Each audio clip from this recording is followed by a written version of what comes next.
Olá, meus amados irmãos e irmãs, sejam bem-vindos ao meu canal secundário. Inclusive, considerem se inscrever nesse canal se você está assistindo esse conteúdo, para a gente ter um canal de backup aí caso aconteça alguma coisa no futuro. E hoje eu vou dar continuidade aí ao trabalho sobre o Para Que Possamos. E hoje nós vamos ver um vídeo bastante extenso sobre a questão da lei, do sábado, pelo que eu entendi aí é uma compilação de 3 vídeos, dá 1h40 de conteúdo. Então o meu react vai ficar um pouco extenso, um pouco grande, depois eu vou fazer um vídeo lá para o canal em público também, tá bom? Então sem mais delongas, vamos ver o que nos aguarda.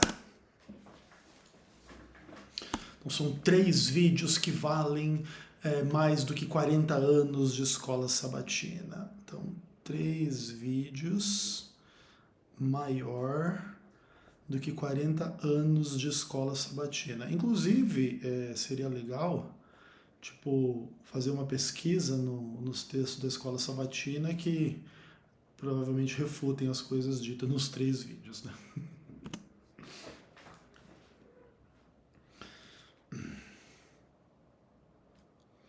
Adventista, que o Espírito Santo fale com você durante os próximos minutos.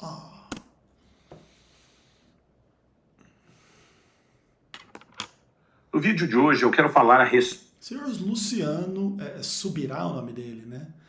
É muito legal, adoro esse cara.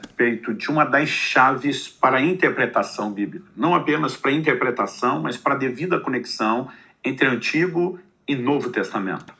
Então, chave, ele quer falar de um tema que é chave para interpretação e para elucidar a relação entre Antigo e Novo Testamento. Excelente. Nós temos sempre declarado que a palavra de Deus, para ser entendida, precisa ser entendida no seu todo. Mas muitas vezes, na hora de juntar as peças do quebra-cabeça, de fazer a relação do todo, as pessoas se perdem num ponto fundamental, que eu diria ser essencial para a interpretação bíblica e na ligação entre Antigo e Novo Testamento. E esse assunto, essa chave, é o tema não só desse vídeo, mas também do próximo. Vou apresentar esse conteúdo em 2 vídeos complementares, falando sobre mudança de lei. Opa, legal. Então o tema é mudança de lei. Legal. Nessa primeira parte, eu quero te ajudar a entender alguns fundamentos essenciais para a construção desse entendimento. E na segunda parte do vídeo, no próximo vídeo, nós vamos falar sobre a parte prática em cima dessas conclusões a que chegamos. Então vamos lá. A primeira coisa que eu quero começar a destacar, quando consideramos que a Bíblia tem Antigo e Novo Testamento, Velha e Nova Aliança, nós precisamos entender que o livro de Hebreus, por exemplo, que enfatiza muito a superioridade de Cristo, o seu sacerdócio em relação ao sacerdócio anterior, a diferença da nova em relação à antiga aliança, da graça em lugar da lei, que apresenta Moisés do Antigo Testamento sendo fiel na casa de Deus como servo, mas Jesus como filho. Ou seja, em toda essa linha de pensamento que Hebreus o tempo todo está destacando a superioridade do sacerdócio de Cristo, há um destaque a respeito de mudança de sacerdócio. Esse é o primeiro tópico que eu quero começar explorando. No Antigo Testamento, nós temos desde Adão na criação até a lei de Moisés, nós vemos que sacerdotes aparecem espontaneamente. Eles se levantam, eles decidem ser, temos pessoas que são caracterizadas de sacerdotes de Deus, outros não necessariamente, são sacerdotes pagãos, mas não há uma ordem estabelecida para o culto, para o funcionamento do sacerdócio, embora ele apareça lá. Mas é a partir da lei de Moisés que o sacerdócio é regulamentado e a partir de ali nós temos Arão, sua casa, os seus familiares da tribo de Levi oficiando no sacerdócio. Mas, em Hebreus, no capítulo 6, nos versos 19 e 20, nós lemos... Hebreus 6, 19 e 20. Temos essa esperança por âncora da alma, segura e firme, que entra no santuário que fica atrás do véu, onde Jesus, como precursor, entrou por nós, tendo se tornado sumo sacerdote para sempre, segundo a ordem de Melquisedeque. O autor mistura... Legal que ele cita uma tradução de Hebreus 6,19, onde o termo Tarrágia é traduzido como santuário, né? e não como santo dos santos, né? Interessante isso aí, legal. A linguagem do tabernáculo, que diz respeito ao sacerdócio anterior, e fala de Jesus entrando não literalmente nesse tabernáculo, mas naquilo que ele simboliza, né? Aliás, nos capítulos seguintes ele vai apresentar muito dessas figuras do tabernáculo como sendo alegorias, parábolas para a época presente, para a nova aliança. E ele fala a respeito de Jesus entrando nesse lugar para oficiar como sacerdote. Mas ele não é sacerdote segundo a ordem de Arão, da casa de Levi. A Bíblia o apresenta com uma citação, né, de um texto profético, messiânico do Antigo Testamento, dizendo que ele é sacerdote segundo a ordem de Melquisedeque. A partir do momento que o capítulo 6 de Hebreus termina com essa construção, né, lembrando que a Bíblia não foi escrita em capítulos e versículos, essas divisões são posteriores, mas só para que você entenda a construção do raciocínio. O capítulo 6 termina apresentando Cristo em uma nova ordem sacerdotal. O capítulo 7 inicia falando sobre Melquisedeque, sobre suas figuras, e vai falar da substituição do sacerdócio. Onde? Né? No capítulo 7, no verso 12, a Bíblia diz assim: pois quando se muda o sacerdócio, necessariamente muda também a lei. Então aqui nós temos duas mudanças a serem consideradas. A primeira é a mudança de sacerdócio. E a Bíblia está dizendo que o sacerdócio de Levi passa por uma substituição e no lugar dele entra o sacerdócio de Cristo. O sacerdócio levítico araônico pertencia à antiga aliança, o sacerdócio de Cristo pertence à nova aliança. Mas com essa mudança de sacerdócio, o que é que acontece? A Bíblia diz, necessariamente acontece mudança de lei. Mudou o sacerdócio, muda a lei. Entender mudança de lei, repito o que eu falei anteriormente, é uma das maiores chaves na compreensão das Escrituras. Olha que legal, entender a mudança de lei é uma das maiores chaves na compreensão das Escrituras. Por exemplo, eu vejo muitas pessoas tentando aplicar princípios da lei de Moisés no Antigo Testamento, hoje na Nova Aliança, num lugar onde eles não cabem. Aplicar princípios da lei de Moisés em lugar que não mais cabem. Dá exemplo aí, irmão. Né? Porque o Novo Testamento nos apresenta a reforma e nós vamos falar a respeito disso. O Novo Testamento é igual a uma reforma. E aí, não cabe os princípios da lei de Moisés. Aí já surgem algumas questões, né? Então, por exemplo, quando o Antigo Testamento proíbe o incesto, não existe nenhuma ordem específica sobre isso no Novo Testamento.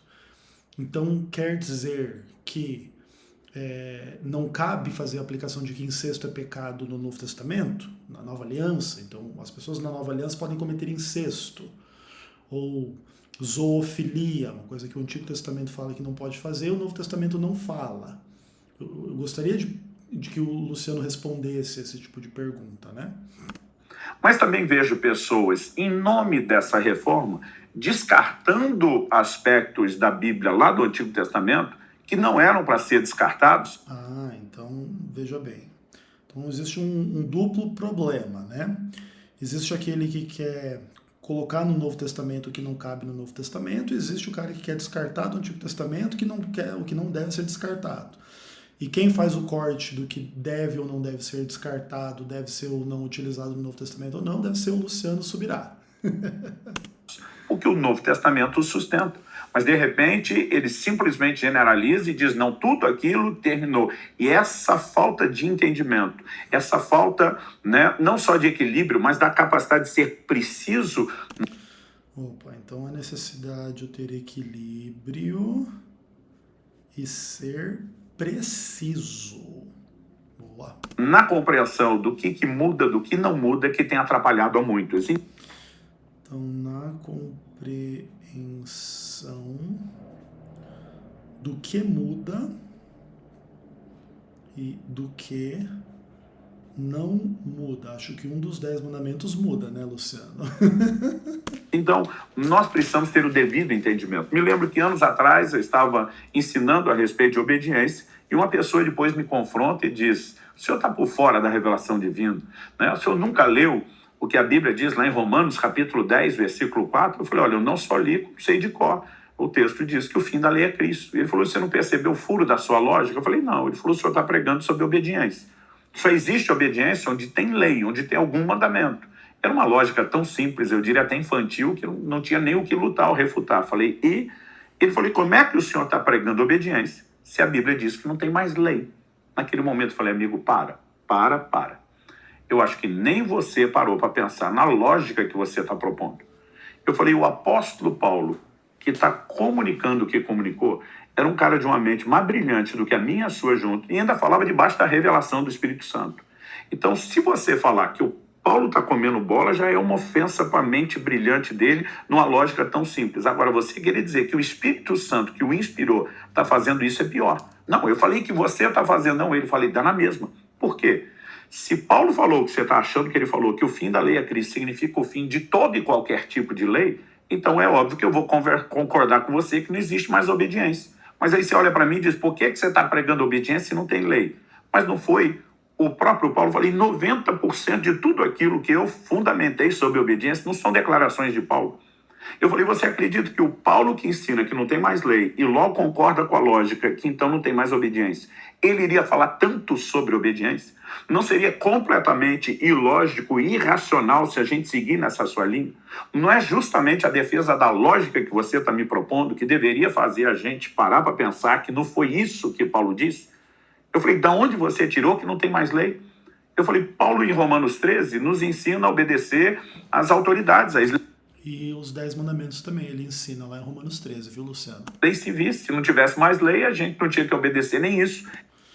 Interessante, ó. Romanos 13, a questão das autoridades, né? Então, em tese, tem essa lei aí para obedecer às autoridades. E os 10 mandamentos não, no caso? Aí um dos 10 mandamentos não, aí você tira da jogada? E eu brinco quando falo sobre o assunto que estaria instalada a anarquia gospel. A gente teria voltado à época dos juízes, que cada um fazia conforme bem lhes parecia. Eu falei: Paulo não entendeu isso. Em 1 Coríntios, no capítulo 9... Ah, é legal que ele usa o exemplo de Romanos 13 como querendo dizer que então existe a lei, que você deve obedecer à autoridade, para querer dizer que então que o fim da lei não é exatamente isso que o débil mental lá estava entendendo. Mas veja bem, aqui em Romanos capítulo 13, no verso 8 em diante, diz assim, ó: a ninguém fiqueis devendo coisa alguma, exceto o amor com que vos ameis uns aos outros, pois quem ama o próximo tem cumprido a lei. Pois isto: não adulterarás, não matarás, não furtarás, não cobiçarás, e se há qualquer outro mandamento, tudo nesta palavra se resume: amarás o teu próximo como a ti mesmo. O amor não pratica o mal contra o próximo, de sorte que o cumprimento da lei é o amor. Então, veja bem, aqui Paulo cita alguns dos 10 mandamentos e diz: e se há qualquer outro mandamento, inclusive há vários outros mandamentos nos 10 mandamentos que não foram citados aqui por Paulo diretamente. Mas inclusive esses que ele não citou diretamente estão resumidos no amor ao próximo como a nós mesmos, de maneira que nós devemos cumprir a lei, que é o quê? Amar ao próximo, amar a Deus, amar a si mesmo e etc. Então o amor não pratica o mal, mas o cumprimento da lei é o amor. O que implica dizer que se você ama a Deus, se você ama o próximo como a si mesmo, você deve cumprir os 10 mandamentos. O mandamento não adulterar, não matar, não furtar, não cobiçar e outros mandamentos que aqui ele não citou, do tipo: não terás outros deuses diante de Deus, não farás para ti imagem de escultura, não as adorarás, não lhes darás culto e etc. Não tomarás o nome do Senhor teu Deus em vão, lembra-te do dia de sábado para o santificar, honra teu pai e tua mãe e etc. Certo? Então Paulo está aqui em Romanos 13 ensinando explicitamente a obediência aos 10 mandamentos como sendo o cumprimento da lei de Deus, que é a vontade de Deus, que é o amor. Não é só obedecer às autoridades civis. Tá bom, Luciano Subirá?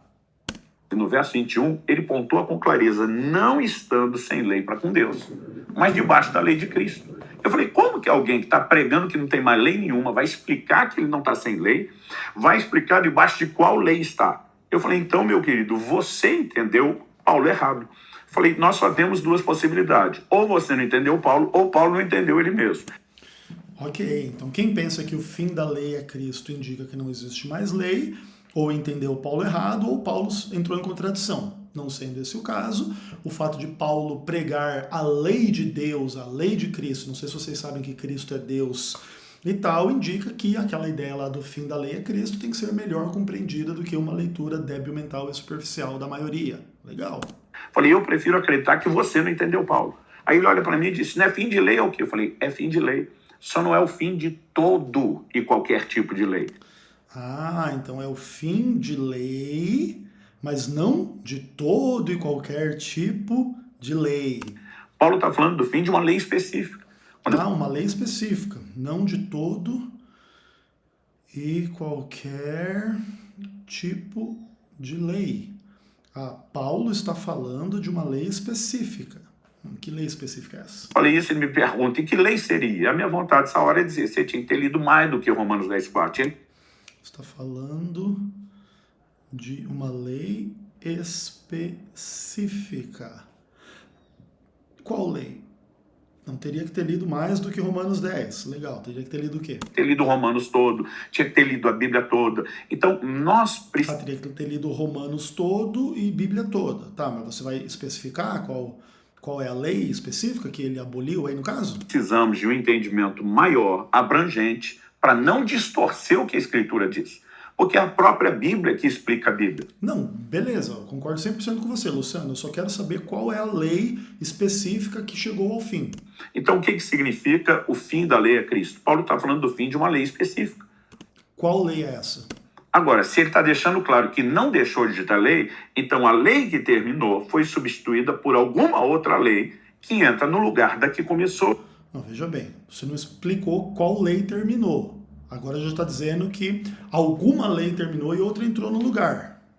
E é disso que Hebreus capítulo 7, verso 12 está dizendo. Ok. Então, é o que Hebreus 7, 12 está dizendo. Então, quando há mudança no sacerdócio, há mudança de lei. Então, a lei que mudou é a lei do sacerdócio, certo? Tanto que Jesus é sumo sacerdote, não sendo da tribo de Levi, mas sendo da tribo de Judá. Então, acabou. Então, a lei do sacerdócio terminou. Todas as demais não, é isso? Onde a mudança de sacerdócio, a mudança de lei. Então, quando Paulo fala da lei de Moisés, é dessa lei que ele está falando, esse é o contexto. Opa, não, veja bem. Lei do sacerdócio é uma coisa diferente de lei de Moisés. Porque aí, se você quiser dizer, então, que não é a lei do sacerdócio que mudou, que foi abolida, que chegou ao fim, mas é a lei de Moisés, então a lei de Moisés ela é muito mais ampla do que a lei do sacerdócio unicamente. A lei do sacerdócio tinha que ver ali com a tribo de Levi, o culto levítico, matar aqueles animais, morar lá no tabernáculo, não ter herança junto das demais tribos, viver dos dízimos e das ofertas lá do pessoal que plantava e não sei o que, levava lá para o santuário, fazer todos aqueles rituais, o sumo sacerdote e os levitas e os sacerdotes todos deveriam ser da linhagem de Arão, de Levi, não sei das quantas, etc, etc, etc, etc. Isso é um aspecto da lei de Moisés. Mas a lei de Moisés ela é mais ampla do que isso, ela não lida unicamente com esses aspectos. Você tem lá na lei de Moisés a lei de que você deve amar ao próximo como a si mesmo, que é de Levítico, capítulo 19, que Jesus tirou essa ideia. Essa lei, então, também está incluída no fim da lei, porque aí não precisa amar o próximo como a si mesmo. Ou mesmo, amarás o Senhor teu Deus de todo o teu coração. Isso não é uma lei do sacerdócio, isso é uma lei mais ampla. Então esta lei também está abolida, porque ela está lá na lei de Moisés, Luciano. Porque aí está começando a ficar um pouco confusa a sua interpretação. Lá de Romanos 10:4, quando ele diz, porque o fim da lei é Cristo, se referindo à lei de Moisés? Não, você está se referindo à lei de Moisés, irmão. Lá na lei de Moisés está dito, não terás outros deuses diante de mim. Deus falando através de Moisés, dando os 10 mandamentos. Então essa lei chegou ao fim. Hoje eu posso, na nova aliança, ter outro Deus diante de Deus. Eu posso idolatrar, eu posso roubar, eu posso matar, eu posso mentir. Eu posso fazer tudo aquilo que a lei de Deus lá, que está escrita em Moisés, não permite, é isso? É porque, junto com o sacerdócio da antiga aliança, havia uma lei que o regia. Então junto do sacerdócio havia todas essas leis de Moisés, então todas elas estão abolidas. Então, fim da linha, irmão. Então pode matar, pode roubar, pode, enfim, etc. Quando esse sacerdócio chegou ao fim, aquela lei também chegou ao fim. Mas quando Cristo estabeleceu um novo sacerdócio, então uma nova lei foi estabelecida. Então Jesus estabeleceu um novo sacerdócio e uma nova lei. Legal. E qual a relação da nova lei, com a velha lei? É a mesma coisa ou são coisas diferentes? O que permanece e o que não permanece? É aí que você vai entender a declaração de Jesus em João, no capítulo 13, verso 34. João 13, 34. Então é assim que eu vou entender. E eu não vou entender Mateus capítulo 5, verso 17, onde ele diz que ele não veio abolir a lei, e até que tudo se cumpra, nenhum mínimo, nenhum pontinho do i não vai ser ausente da lei. Ou só a gente só entende João 13, de acordo com a sua lógica. Mateus 5, 17 a gente não entende. Um novo mandamento vos dou, né? Um novo mandamento. É aí que você vai entender Paulo falando sobre não estar sem lei, mas debaixo da lei de Cristo. Mas veja bem, Paulo mesmo, em Romanos 13, diz que esse novo mandamento, que é o amor, né? Amar como Deus amou e amar e etc e tal, é o cumprimento da lei que está resumida nos 10 mandamentos. Então, esta nova lei, ela tem por conteúdo aquilo que os 10 mandamentos já ensinavam. Porque você ama o próximo, você não adultera, você não mata, você não rouba, você não mente, você adora a Deus, você não toma o nome de Deus em vão, você guarda o sábado, você honra seu pai e sua mãe, etc, etc, etc. Certo? De outra maneira, como é que funciona isso aí? Porque isso é o que Paulo ensinou em Romanos 13, Luciano. Porque uma nova lei foi instituída. Uma nova lei que, no caso, era idêntica à lei dos 10 mandamentos, lá em Romanos 13, versos 8 a 10. Vou fazer alguns comentários sobre essa questão da mudança de lei. Em primeiro lugar, a Bíblia não diz extinção de lei, como se não houvesse lei nenhuma. Não diz aniquilação. Então a Bíblia não prega extinção, aniquilação. De lei. Não diz desaparecimento, diz mudança. Desaparecimento da lei. Diz mudança. Que no caso em Romanos 13 mudou para ser a mesma coisa que já era dos 10 mandamentos, né, irmão? Então, obviamente, uma cessa, mas outra inicia. Nós temos o fim de uma, mas não o fim de todas. Então há o fim de uma, mas não o fim de todas. Então acho que os 10 mandamentos escaparam, né? Entender a substituição, nós precisamos entender alguns fundamentos bíblicos. Então, se o primeiro alicerce aqui foi apresentar a ideia e o conceito de mudança de sacerdócio, o segundo diz respeito ao caráter Vamos lá, existe um caráter temporário da lei. Temporário da lei. Ou seja, a lei de Moisés tinha prazo de validade. Então, a lei de Moisés tinha prazo de validade. Há vários textos que apontam isso com clareza. Em Gálatas 3,19, Paulo pergunta: qual, pois, a razão de ser da lei? Foi adicionada por causa das transgressões, até que viesse o descendente a quem se fez a promessa. Até que é o prazo de validade. Quem é o descendente a quem se fez a promessa? O artigo definido, não um qualquer, está falando de Cristo. Ou seja, com a vinda de Cristo, nós teríamos o prazo de validade, né? Se cumprindo a lei anterior, expiraria. A Bíblia está falando dessa mudança. Em Hebreus, no capítulo 8, no verso 13, quando a Bíblia está falando de antiga e nova aliança, ela diz, quando ele diz nova, torna antiquada a primeira. Ora, aquilo... Interessante que há pouco tempo atrás ele falou que a Bíblia não falava que a lei ia desaparecer, mas que ela ia mudar. E agora ele cita o texto de Hebreus 8,19, aliás, de 8,13, dizendo que vai desaparecer. Ou seja, né, nem ele não está entendendo muito bem como lidar com a revelação bíblica. O que se torna antiquado e envelhecido está prestes a desaparecer. Então haveria cessação da lei de Moisés. Mas há 30 segundos atrás você disse que não ia desaparecer, só ia mudar.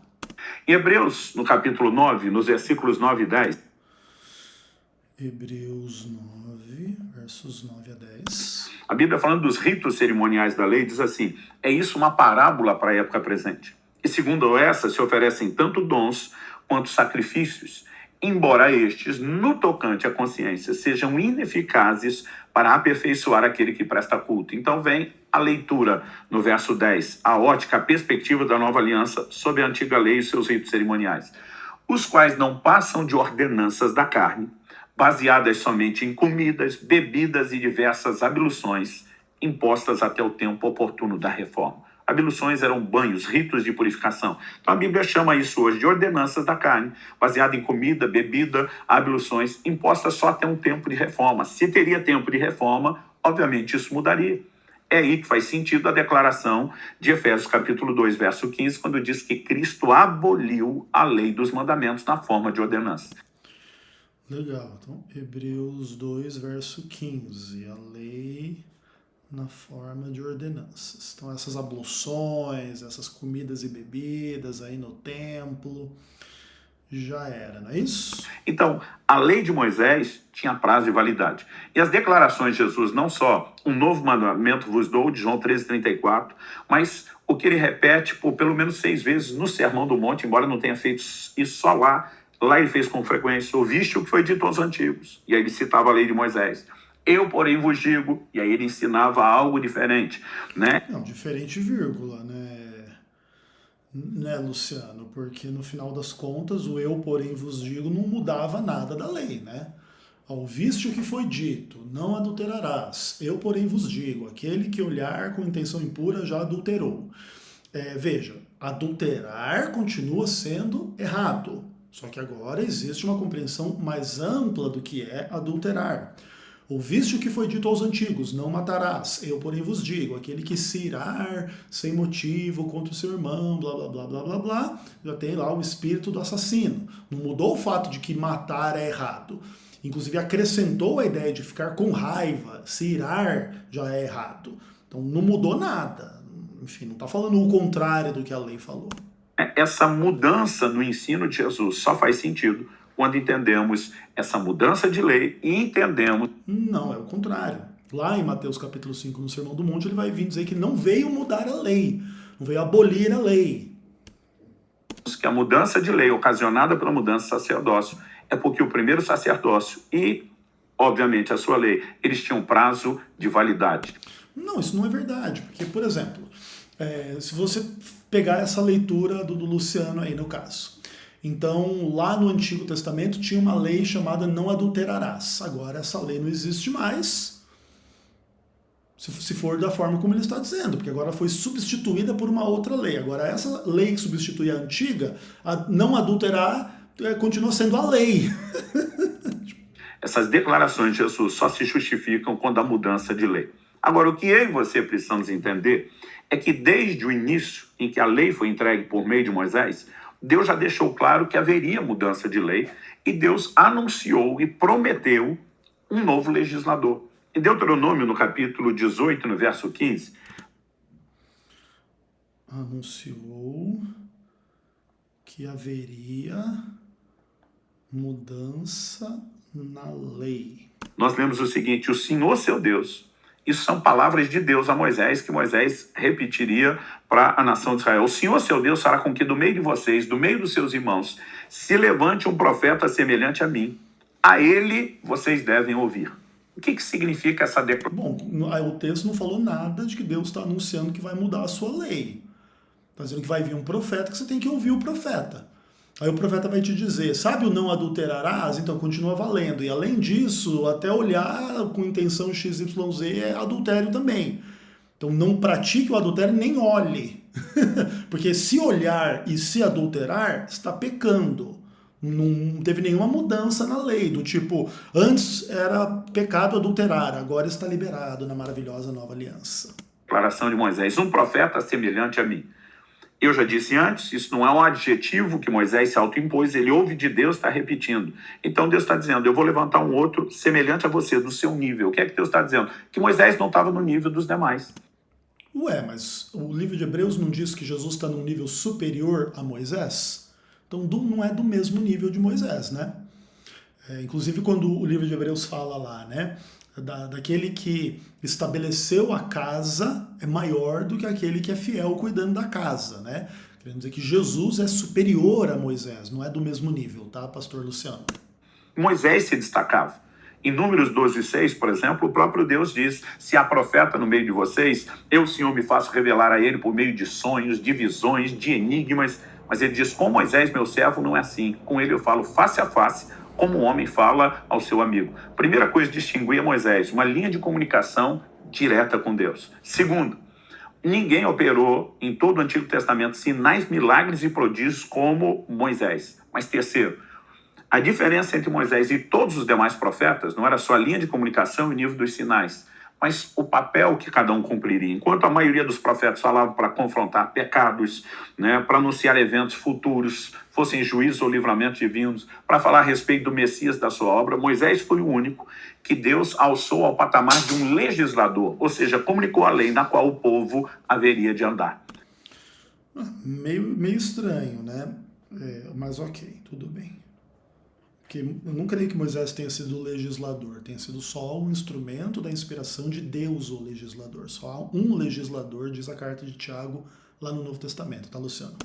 E Moisés está dizendo, Deus vai levantar um outro semelhante a mim. Portanto, ele tinha que necessariamente ter pelo menos essas três coisas. Primeiro, uma linha de comunicação diferenciada, sinais, prodígios e milagres nunca antes vistos, e vir como um legislador. O que é que se entendeu a partir dessa declaração de Moisés? Que isso era uma profecia messiânica. João, por exemplo, ele dá o tom desde o início do seu evangelho no cumprimento dessa profecia em relação à pessoa de Jesus. Quando perguntam para João Batista, em João 1, de 19 a 21, você é o Cristo, que significa Messias? Ele diz não. Você é o Elias, aquele do final da profecia de Malaquias? Né? Também não. Aí perguntam para ele, você é o profeta? A expressão o, artigo definido, não um qualquer. Eles estão perguntando, você é aquele de quem Moisés falou? E diz, também não. Né? Na minha cabeça, imagino que é o do lugar de João Batista e diria, eu só sou o precursor, o homem está chegando. Então, logo, os primeiros discípulos de Jesus, no encontro, começam dizendo entre si, achamos aquele de quem Moisés falou. Se referem a Jesus como sendo aquele de quem Moisés tinha dito. João segue essa narrativa no seu evangelho, falando não só das declarações dos discípulos de Jesus, mas das pessoas que ouviam tanto o ensino, como testemunhavam os milagres de Cristo. Em ocasiões diferentes, com um e com outro exemplo, as pessoas dizem, esse é verdadeiramente o profeta que deveria vir ao mundo. Mas quem pontua isso com clareza é Pedro. Atos capítulo 3, versos 22 e 23, pregando a respeito de Jesus, Pedro diz, porque Moisés disse, o Senhor Deus fará com que do meio dos irmãos de vocês se levante um profeta semelhante a mim. A esse vocês ouvirão em tudo o que ele lhes disser. Quem não der ouvidos a esse profeta será exterminado do meio do povo. Ah, legal, beleza. Então tem que dar atenção ao que Jesus fala, e quem não der atenção vai ser eliminado do meio do povo. Então eu vou pegar um exemplo aqui, pastor Luciano Subirá. Marcos capítulo 2, a palavra de Deus fala assim no verso 28, né? O Filho do Homem é Senhor também do sábado. No verso 27 ele disse, o sábado foi estabelecido por causa do homem. Homem aqui é antropos, não é o judeu, certo? Então todo mundo que diz que o sábado é um mandamento apenas para os judeus não está dando ouvidos ao profeta e será eliminado do meio do povo, não é verdade? Todo mundo que disser que o domingo é o dia do Senhor vai ser eliminado do meio do povo. Por quê? Porque o Filho do Homem é o Senhor do sábado. O sábado é o dia desse Senhor, não é o domingo. Que aí quem disser o contrário não vai estar dando ouvidos ao profeta. Não é verdade, irmão Luciano? Quando Moisés anuncia um outro profeta semelhante a ele, implica aquelas três coisas. Uma linha de comunicação diferenciada, sinais, prodígios e milagres diferenciados e também o fato de que viria como um novo legislador. Então, quando Moisés, o primeiro legislador, está dizendo Deus vai levantar um outro, ele já está anunciando que haveria mudança de lei e que um novo legislador chegaria. Não, veja bem, essa é uma inferência absolutamente sua. Porque, na verdade, esse novo profeta que chega depois de Moisés é aquele que já, em princípio, deu a lei a Moisés. Porque não sei se você sabe, pastor Luciano, esse profeta Jesus Cristo, ele é, além de homem, ele é Deus, tudo bem? Ele é o Deus que deu a lei a Moisés. É o mesmo legislador lá no passado e aqui no futuro, aqui no presente, ok?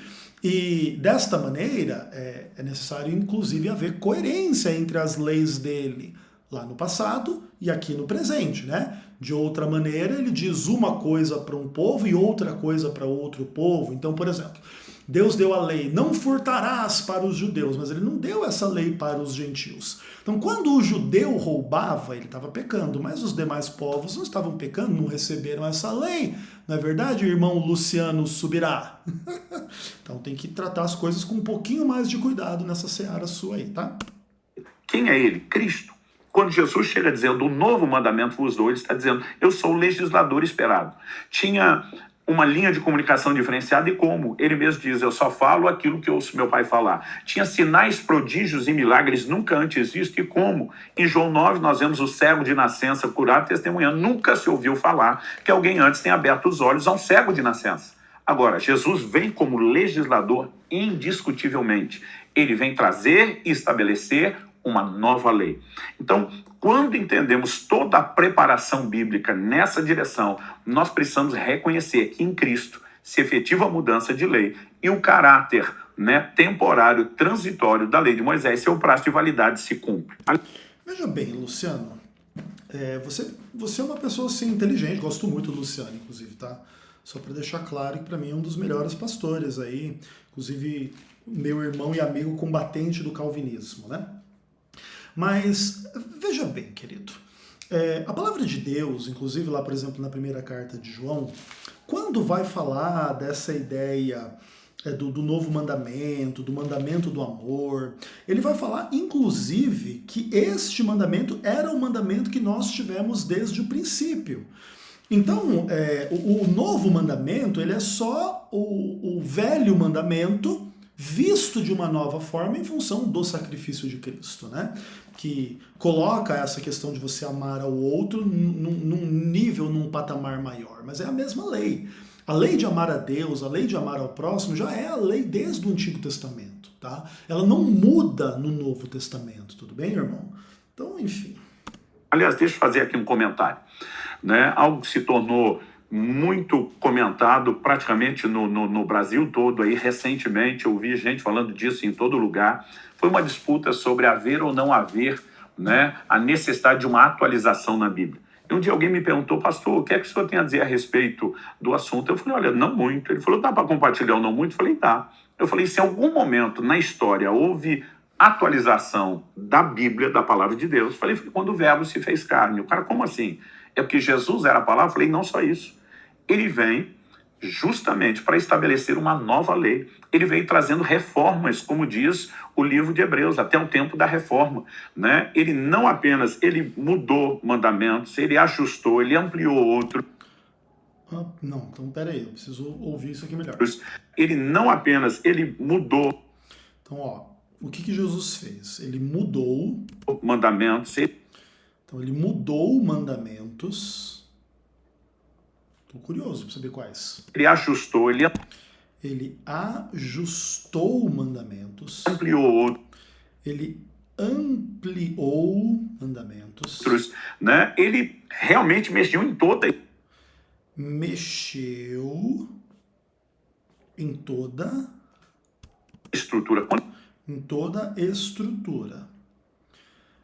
Veja, Luciano, eu acho assim um pouco complicado você atribuir essas questões a Jesus Cristo, sabe? Se eu atribuísse isso a Paulo, a gente até poderia discutir um pouco mais, né? E eu não tenho a percepção de que Paulo e Jesus são contraditórios, tá?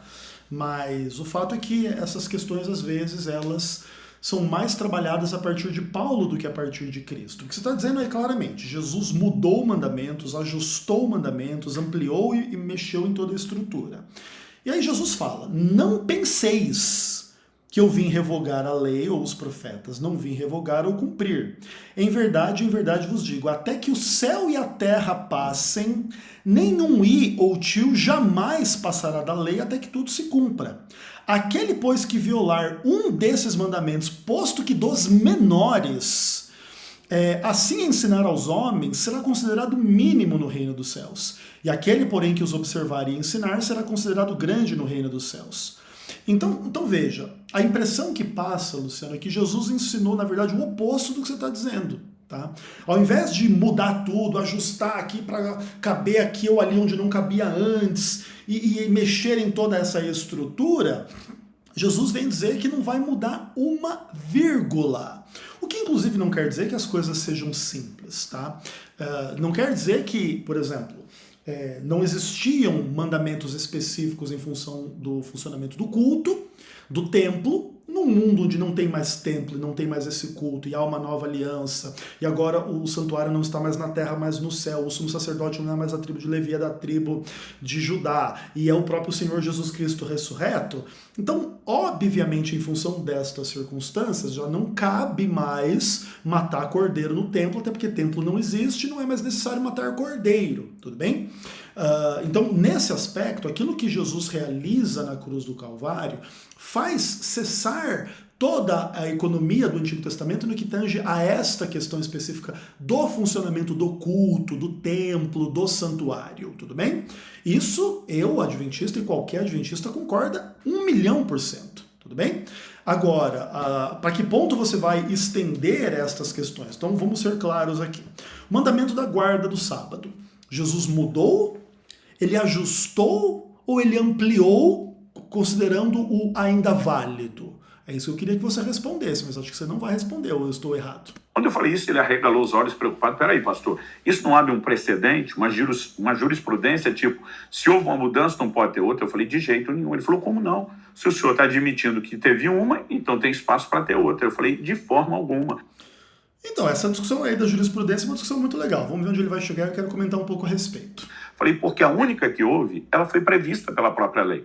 Quando Moisés está dizendo, Deus vai levantar um outro legislador, e ele diz, a ele vocês devem ouvir, ele está dizendo, quando ele chegar... Então, olha só, você já está mudando o termo bíblico de outro profeta para outro legislador. E não é muito legal fazer isso, Luciano. Não é que não pode ter a implicação de que esse outro profeta que viria, profetizado por Moisés inclusive, não poderia ser um legislador ou o próprio legislador que já tinha dado a lei a Moisés de antemão, que já tinha criado o mundo em 6 dias e santificado o 7º.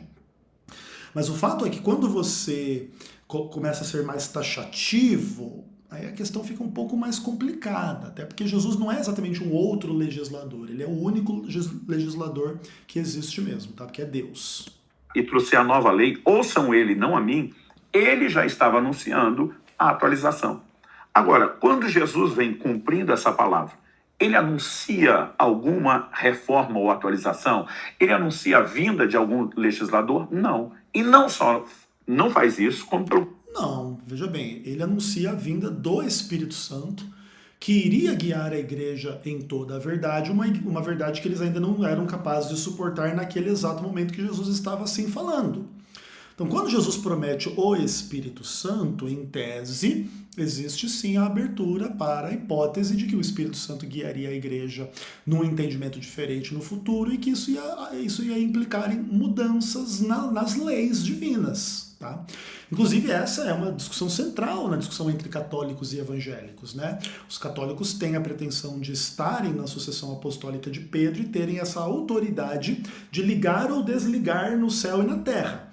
Então, se o Papa liga ou desliga aqui na Terra, que antes precisava guardar o sábado, agora precisa guardar o domingo, então desliga-se o sábado na Terra, liga-se o domingo na Terra, desliga-se o sábado no céu e liga o domingo no céu. Na mentalidade católica é assim que funciona.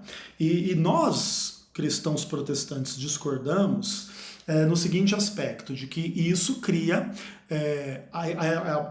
a possibilidade de que um apóstata, que inclusive nós cremos que o papado é a apostasia predita em 1 Tessalonicenses capítulo 2 e tudo mais, venha a se sentar no templo de Deus como se fosse Deus, e aí definir como uma lei divina o que Deus não falou que é lei divina. E aí nesse aspecto a gente prefere seguir a sola escritura, que manda guardar o sábado, e não a cabeça católica que diz que você pode substituir o sábado pelo domingo, e que a maioria dos evangélicos concordam. E sim, em função de algumas discordâncias, ou de alguns, como que fala?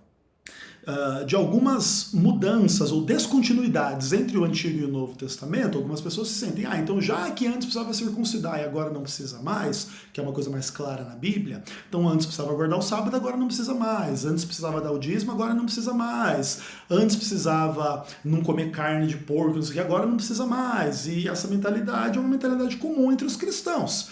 Você está dizendo que o que Jesus fez aí na sua cabeça não abre precedente, mas na cabeça de muitos outros cristãos abre precedente, tudo bem? Essa discussão é um pouco mais complicada, aparentemente, do que você imagina, Luciano. Pelo contrário, ele garante, passarão os céus e a terra, mas a minha palavra não há de passar. Por quê? Porque não há mais nenhuma atualização para acontecer. Mas aí nesse aspecto que a gente leu lá em Mateus capítulo 5 também, não vai tirar um tio da lei sem que tudo se cumpra até que o céu e a terra se passem. A única prevista pela própria lei já aconteceu. E nós precisamos entender por que havia necessidade de uma única atualização dentro da construção da revelação do próprio Deus. E porque essa única tendo se cumprido não requer a necessidade de nenhuma outra. Tudo isso é parte de um plano claramente revelado na Escritura. Portanto, para que a gente entenda o caráter transitório e a mudança, nós precisamos entender aquilo que determina o caráter transitório da lei, temporário da lei, que é o seu caráter profético. Esse é o terceiro aspecto. Então, o que determina aí o caráter transitório é o caráter profético da lei. Legal. Que eu quero chamar a sua atenção.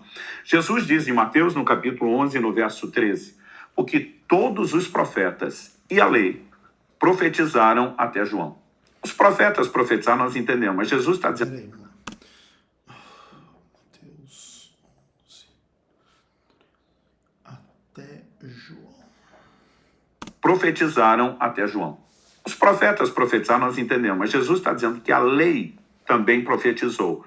E quando ele usa a expressão até João, até de novo é o prazo de validade. Mas por que ele está colocando João Batista aqui no circuito? Nós vemos Gálatas dizendo até que viesse o descendente, nós vemos que essa mudança se dá em Cristo. Mas quem era João Batista? O precursor de Cristo. Quando é que o ministério de Jesus começa?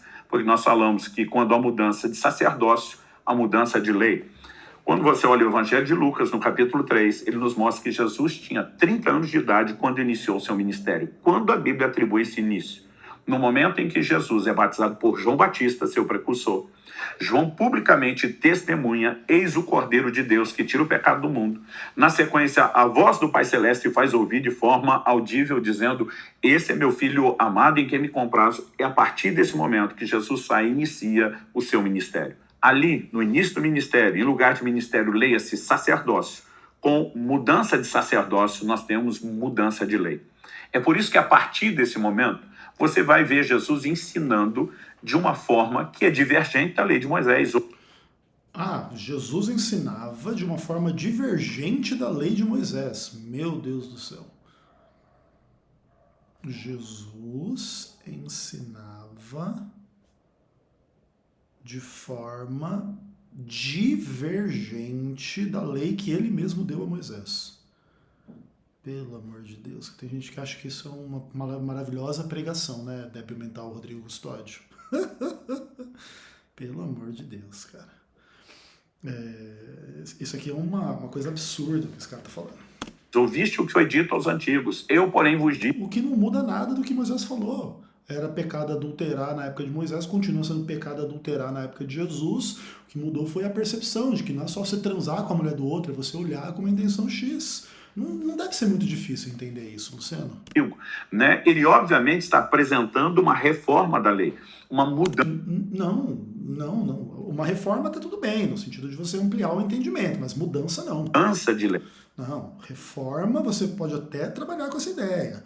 Então, por exemplo, as pessoas tinham a percepção de que Deus só proibia você transar com a mulher do outro e ficavam ali cobiçando, imaginando, compartilhando foto da menina no Instagram e não sei o que, e pose assim, e pose assado e etc e tal. E aí Jesus vai falar assim, olha, gente, ouça o que foi dito, não adulterarás. Eu estou dizendo para você, se você ficar compartilhando essas fotos dessa mulher aí, se você ficar olhando com essa intenção aí, isso já é adultério, tudo bem? Então não mudou a lei, Luciano. Você está sendo usado pelo diabo nesse papo seu. Porque em nome da reforma, que ok, faz sentido, você está pregando a mudança. E isso não é correto, pelo menos não em todos os aspectos, tudo bem? E você precisa ser muito cuidadoso no que tange a essas questões, tudo bem? Ele não apenas apresenta isso na forma de ensino, mas, como veremos daqui a pouco, na maneira de se conduzir, Jesus deixa de levar a sério a literalidade de alguns mandamentos da lei de Moisés. Jesus deixa de levar a sério a literalidade da lei. Pelo amor de Deus. Mas para que a gente entenda isso... E veja bem, Luciano. Ok, deixa eu só anotar aqui. Levar a sério a literalidade de algumas leis. Sério a literalidade de algumas leis aí. Isso é uma coisa assim, eu quero ver os seus exemplos, tá? Porque não tem cabimento o que você está dizendo. Tipo assim, como se Jesus Cristo fosse um descrente daquilo que ele mesmo revelou a Moisés. Qual é a lógica disso? O verbo se fez carne. Aquele que é a própria palavra de Deus revelada a Moisés, agora feito carne, agora vai deixar de levar a sério a literalidade da palavra. Ele vai mudar a palavra. Ele vai ensinar de forma divergente a palavra. Cara, pelo amor de Deus, Luciano. Nós precisamos também entender a natureza da mudança. E o próprio Jesus a explica. Ele diz em Mateus, no capítulo 5, no verso 17, não pensem que eu vim revogar a lei ou os profetas.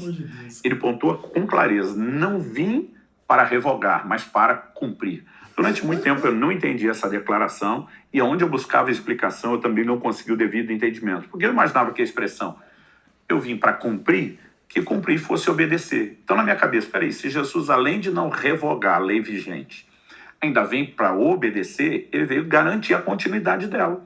Só que... E veja, não, isso também não tem essa implicação, tá? Você achava que cumprir era obedecer, agora você vai dar uma outra interpretação. Mas o fato é assim, por exemplo, Gálatas capítulo 4 vai dizer que ele nasceu sob a lei. E inclusive ele teria que viver sob a lei até a sua morte para poder ser sacrificado sem pecado. Se antes da sua morte ele começa a desobedecer a lei de Moisés, ensinar contra ela e praticar coisas contra ela, ele não poderia morrer como cordeiro sem pecado. Entende, Luciano? Isso é uma coisa básica, tá bom? Ele não poderia ser o cordeiro de Deus que tira o pecado do mundo, porque ele seria um cordeiro de Deus que faz um pouco mais de pecado no mundo e ensina o contrário da lei que ele mesmo revelou a Moisés e faz o contrário da lei que ele mesmo revelou a Moisés e fazer o contrário e ensinar o contrário do que a lei de Moisés é tipo pecar, entendeu? Inclusive eu posso demonstrar para você isso aqui biblicamente. Você abre a sua Bíblia lá em Êxodo, capítulo 20. Depois que ele termina de falar os 10 mandamentos, no verso 20, o que é que Deus diz aqui? Respondeu Moisés ao povo, não temais, Deus veio para vos provar, a fim de que seu temor esteja diante de vós, a fim de que não pequeis. Então Deus veio ensinar para que o povo não peque. Então tinha que obedecer o que Deus revelou através de Moisés para não pecar. Se Jesus Cristo tivesse de fato, como você está dizendo aí, ensinado e deixado de levar a sério a literalidade e etc e tal, da lei de Moisés no sentido de desobedecê-la e ensinar contra ela, Jesus seria um pecador, irmãozão. É só idiotice, cara, pelo amor de Deus. Esse é o tipo de coisa que o Rodrigo Custódio acha que vale mais do que 40 anos de escola sabatina. Que tudo que nós construímos até agora mostra mudança de lei. E nem fizemos isso de forma exaustiva, fizemos isso de forma resumida. O Novo Testamento é claro sobre isso, mudança de lei indiscutível. Mas eu ia perguntar para as pessoas, gente, o que é que significa isso? Pastores, crentes mais maduros, professores de Bíblia, o que é que significa isso? Jesus dizia, eu não vim revogar, vim cumprir. O que é cumprir? Todo mundo dizia a mesma coisa, cumprir e obedecer. Quer dizer, mas se o que você está falando for verdade, então Jesus, além de não revogar a lei vigente, ele ainda vem garantir a continuidade através do cumprimento e do exemplo que ele está dando de que tem que cumprir. A turma dizer, não, houve mudança de lei. Eu falei, mas de acordo com o que você está falando, não. Ele dizia, não. Então o que nós estamos falando é que está errado, mas que houve mudança, houve. Aí eu perguntava para as pessoas, então qual é o certo? Né? Como que a gente entende isso? E a maioria já me dizia honestamente, já não sei mais, né? Alguns diziam, eu nem sabia que eu tinha dúvida, até você perguntar. Eu passei anos quebrando a cabeça com esse versículo. Anos quebrando a cabeça com um versículo simples, Luciano. Até descobri que a resposta estava literalmente debaixo do meu nariz. Onde? No verso seguinte. Né? Aliás, sempre digo às pessoas, a melhor forma de entender declarações bíblicas é avaliando o contexto.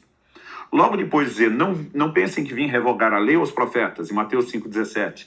Não vim para revogar, vim para cumprir. O verso 18, que é a continuação, que inclusive começa com a conjunção explicativa, por quê, que liga um assunto com outro, né? Porque é uma palavra de ligação entre um raciocínio que vem sendo construído e a conclusão a que se chega. Jesus diz, porque em verdade lhes digo, até que o céu e a terra passem, nem um i. E já passou o céu e a terra, Luciano? Um tio jamais passará da lei até que tudo se cumpra. O que é que Jesus está defendendo? Eu não vim revogar a lei no sentido de descartar e jogar tudo fora. Ele está dizendo, eu vim para cumprir.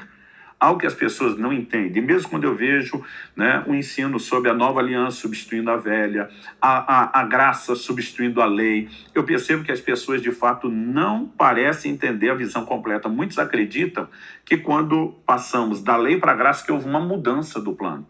Eu quero te mostrar que o que aconteceu não foi mudança de plano, foi cumprimento do plano e as coisas são completamente diferentes. Para ter mudança de plano, nós íamos ter que jogar fora os atributos de Deus, da onisciência e da presciência. Ué, se Deus conhece tudo e conhece tudo de antemão, como é que ele vai aplicar um plano que falha e que no meio do caminho precisa ser ajustado e corrigido? Ué, você mesmo disse que Jesus veio ajustar a lei, irmão. Então, se você está correto ao dizer que ele veio ajustar a lei, você não está se contradizendo agora ao dizer que se precisasse ajustar alguma coisa, Deus não seria onisciente? O plano dele não teria falhado? É tudo muito inconsistente, sabe? Né? E seria dizer que Deus não tem a capacidade de prever, que Deus erra, e seria confrontar tudo o que a Bíblia ensina sobre o caráter de Deus. Então não pode ser mudança de plano. O que nós Então não pode ser mudança de lei, irmão. Vamos entender é que no meio do caminho a mudança de lei é parte do cumprimento do plano. E isso tudo bem, em alguns aspectos, desde que sejam extremamente específicos, tá? E só faz sentido. E inclusive precisa se trabalhar as implicações disso.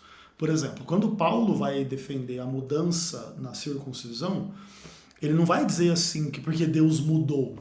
Ele vai dizer assim, porque desde o princípio Deus atribuiu a Moisés a justiça da fé antes dele ser circuncidado. Então tem uma pessoa que tem a justiça da fé minutos ou algum tempo antes de ser circuncidado. Então, se você hoje receber a justiça da fé, a ausência da circuncisão não é um problema para você, porque isso já acontece desde o princípio. Então, Paulo tem que fundamentar bem essa percepção para que não esteja ensinando uma heresia, do tipo Deus pediu uma coisa lá, agora Deus mudou de ideia, está pedindo outra coisa, entende?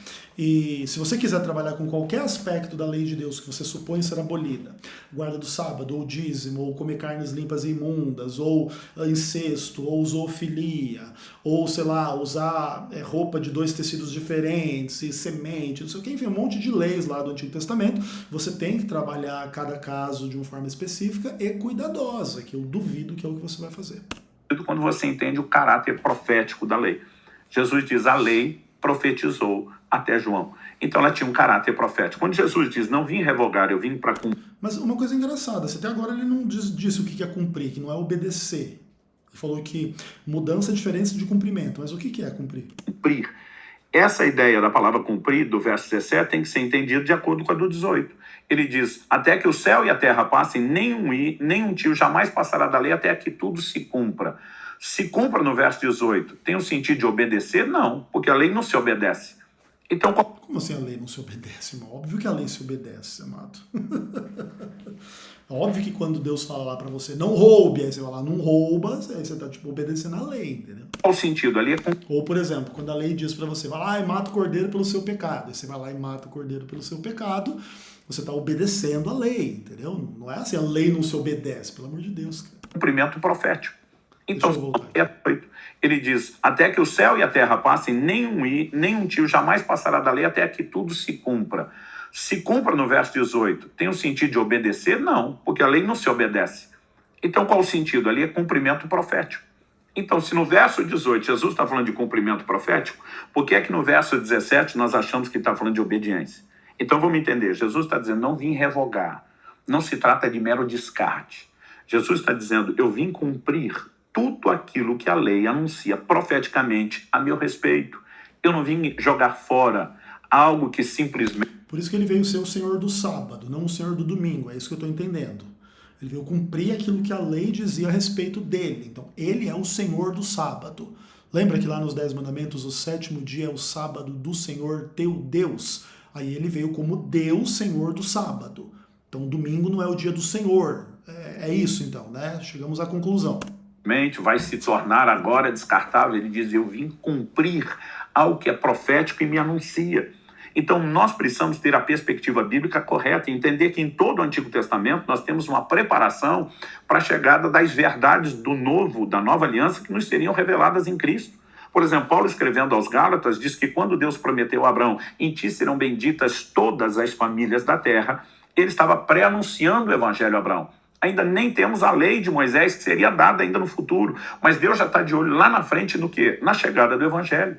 Em Gálatas 3, nos versos 23 e 24, Paulo diz, mas antes que viesse a fé... Ou seja, já deixou para lá o cumprir. Eu não sei se a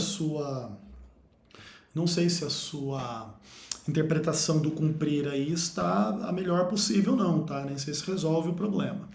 Jesus veio não abolir a lei, mas cumprir. E isso implica inúmeras questões, não somente uma. Sim, Jesus veio obedecer a lei. Inclusive, se não tivesse obedecido à lei, seria um pecador, não poderia morrer em lugar dos pecadores, seu sangue não teria poder nenhum de perdoar e salvar e etc e tal. Ele não teria ressuscitado dentre os mortos, ele não seria hoje o sumo sacerdote no santuário celestial e coisas desse tipo se ele não tivesse cumprido a lei no sentido de obedecer à lei. Esse é o primeiro ponto. O segundo ponto é que Jesus veio dar o pleno sentido da lei, que provavelmente é o sentido correto do termo aqui. E aí qual que é a questão? Jesus veio dar o verdadeiro entendimento. Em vez de uma leitura superficial da lei, uma leitura legalista da lei, você precisa fazer uma leitura viva, uma leitura espiritual, uma leitura ampla, onde não só determinados comportamentos muito específicos são pecado, mas todo o espírito que conduz ou que conduziria, caso alimentado, aquele comportamento. Então não é só o adultério que é errado, é todo o contexto das imaginações, dos pensamentos do coração. O que não muda a lei, só que dá o seu verdadeiro sentido. Você não só não matar a pessoa, mas não nutrir nenhum tipo de raiva em relação a ela, e vontade de matar, destruir, etc e tal, e várias coisas desse tipo. Então, isso aqui é uma coisa bem importante também. E essa discussão do cumprimento profético, ela é legal também, ela é importante. De fato, Jesus veio cumprir profeticamente tudo aquilo que estava dito a seu respeito na lei. Isso é fato e ponto final. Todavia, essa coisa de que nenhum tio ou tal vai passar da lei até que tudo se cumpra, até que o céu e a terra passem, é uma questão bem interessante, que inclusive implica em questões que a lei de Deus fala e que ainda vão se cumprir no futuro. Enquanto essas coisas não se cumprirem no futuro, a lei não passou. Então, por exemplo, a Bíblia fala que o descendente da mulher, lá em Gênesis capítulo 2, iria esmagar a cabeça da serpente. E Romanos, inclusive, diz que Deus iria esmagar Satanás debaixo dos nossos pés.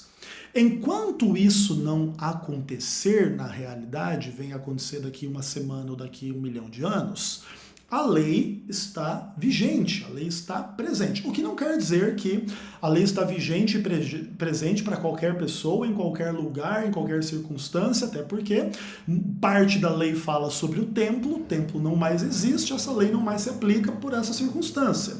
E também pela circunstância de que Jesus já é o Cordeiro de Deus que tira o pecado do mundo e acaba perdendo o sentido, tudo aquilo que era profético em relação ao santuário no que tange a pessoa de Cristo. Então, quando o Cordeiro derramava o sangue no santuário terrestre, ele era uma parábola, ele era um símbolo, ele era uma profecia do Cristo que morreria como o verdadeiro Cordeiro que tira o pecado do mundo, certo? Então, quando Jesus vem e morre efetivamente, todos esses aspectos da lei, eles foram cumpridos, por isso eles podem não mais ser exercidos. Algumas pessoas tentam usar essa lógica para discutir dízimo, para discutir sábado, para discutir outros aspectos da lei, e tem que ser cuidadoso para assim fazer. Pode fazer essa discussão, mas tem que ser cuidadoso, não pode trabalhar as coisas com categorias muito assodadas, muito apressadas, como se as coisas fossem fáceis e simples. Até porque a pessoa que diz que, em nome desse tipo de lógica, o sábado pode deixar de ser obedecido, vai ter que suportar o ladrão dizer que então o não roubarás vai poder também deixar de ser obedecido. Se você achar essa aplicação absurda, você vai ter que achar a aplicação de que não precisa mais guardar o sábado também absurda. Por quê? Porque os 10 mandamentos formam uma unidade. Transgredir o não furtarás é tão grave quanto transgredir o não matarás, o não adulterarás, ou o lembra-te do dia de sábado para o santificar. De maneira que ou você mantém o pacote completo, no caso dos 10 mandamentos, ou ao relativizar e pregar a transgressão de um, você abre o espaço para que se pregue a transgressão de qualquer um. Em Gálatas 3, nos versos 23 e 24, Paulo diz: mas antes que viesse a fé, estávamos sob a tutela da lei, nela encerrados para essa fé que no futuro haveria de ser revelada. Deus não mudou de ideia sobre a lei para pensar, improvisar a fé depois. A Bíblia diz: antes da fé vir, nós somos colocados sob a lei para essa fé que no futuro seria revelada. O que não é nenhum problema, porque no final das contas, antes que Jesus viesse, nós estávamos lá encerrados na rotina de matar cordeiro. Agora que ele, o verdadeiro cordeiro, veio e morreu, a gente não está mais conectado a matar o cordeiro, como símbolo do cordeiro que viria, porque já veio, e já cumpriu, e já morreu, e já ressuscitou, e já é o Senhor do céu e da terra, e já tem o nome acima de todo nome, entende? E é isso. No verso 24 ele diz: de maneira que a lei se tornou nosso guardião, nosso aio, para nos conduzir a Cristo, a fim de que fôssemos justificados pela fé. Né? Quando olhamos essas declarações bíblicas, faz sentido que havia toda uma preparação. E a conclusão, o cumprimento disso tudo se dá em Cristo. Em João, no capítulo 5, no verso 39, ele diz: examinai as Escrituras, e são elas que testificam a respeito de mim. Né? O que é que Jesus está falando? Sobre um princípio na teologia, chamamos de convergência bíblica. Tudo converge para a pessoa de Jesus e se cumpre nele. Então, sim, até porque ele é o agente do primeiro texto da Bíblia. No princípio, criou Deus os céus e a terra. Jesus é Deus, né? Então, quando você entende que a lei tem caráter profético, aliás, é isso que Hebreus 10:1 diz, que a lei não tem a imagem exata das coisas, e sim a sombra dos bens vindouros. Quando entendemos o que é sombra, por exemplo, se você projeta a mão sobre uma superfície, como a mesa que tenho aqui à frente, com a luz vindo de cima, você vai perceber a sombra embaixo. A sombra é a imagem real? Não. Ela não tem a cor da pele, não tem a textura, não tem o efeito 3D, o redondinho dos dedos, mas carrega similaridades. E como? Quando você olha a mão e a sombra, você vê a mesma quantidade de dedos, a mesma disposição, o dedão para um lado, o dedo mindinho para o outro. Por quê? Porque, de fato, há uma grande similaridade, mesmo sem ser a imagem real. Mas quando você olha a mão e a sombra, você consegue relacionar uma coisa com a outra na hora. Por quê? Porque as duas estão no seu campo de visão. Mas mesmo se a mão saísse do campo de visão e você olhar só a sombra da mão, você ainda relacionaria com a mão? Sim, porque mesmo fora do campo de visão é uma figura conhecida. Mas imagina agora que algo fora do campo de visão, um objeto que você não conhece, projeta uma sombra, você jamais entenderia a sombra até que esse objeto entrasse no campo de visão.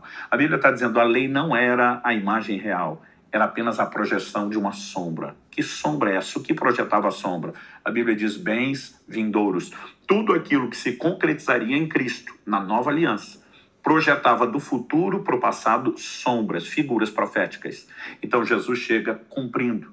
Por exemplo, João Batista anuncia Jesus, diz: eis o Cordeiro de Deus que tira o pecado do mundo. O que é que ele queria dizer? Ele não estava fazendo uma declaração literal. Eu, quando criança, imaginava Jesus um cordeirão em pé, vestido de gente. Os adultos entenderam a analogia. Ele está dizendo assim como por séculos, séculos e séculos. Nós temos visto um animal inocente morrer em nosso lugar, nos substituindo para o perdão dos nossos pecados. Esse homem veio substituir. A partir do Novo Testamento, você não tem mais o sacrifício de animais. O que é que nós entendemos? Jesus diz: não vim revogar os sacrifícios, eu vim cumpri-los. A lei tinha caráter profético. Por isso, a partir do momento que se cumprisse em Cristo, ela não teria necessidade de continuação. Tudo bem, ok, vou aceitar o seu argumento, mas o fato é, Jesus teria que ser concordante com a lei até o momento dessa morte para ser o cordeiro inocente. Então ele não pode ter ensinado nem praticado nada contra a lei de Moisés antes da sua morte. Aqui nós temos o fundamento inicial da mudança de lei. Porém, E mais ou menos também, é aquela coisa. Existem muitos aspectos da lei de Deus que foram transformados, iluminados no que tange a essas discussões em função da morte de Cristo, né? Então, por exemplo, a pessoa que adultera, ela não é condenada meramente porque ela transgrediu uma lei, mas porque ela ama aquilo que crucificou a Cristo.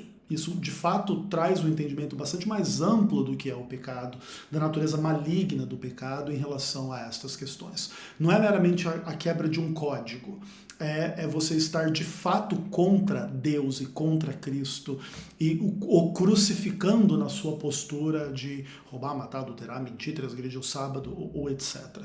Então, dentro desses aspectos, o Novo Testamento, a Nova Aliança, enfim, aquilo que Jesus Cristo realiza, muda a nossa percepção das coisas, mas não muda o mérito de que antes o que era errado continua sendo errado. Né? Não a compreensão toda. No próximo vídeo, nós vamos seguir na compreensão dessa visão de mudança de lei, para que a partir disso possamos compreender melhor toda a Escritura. Bom, galera, eu tenho mais uma hora de vídeo, até mais do que isso, então eu vou parar o meu react aqui para fazer o upload desse vídeo específico, senão vai ficar uma coisa absolutamente gigantesca. Depois eu volto com o próximo conteúdo. Valeu, um abraço, até o próximo vídeo, se Deus quiser.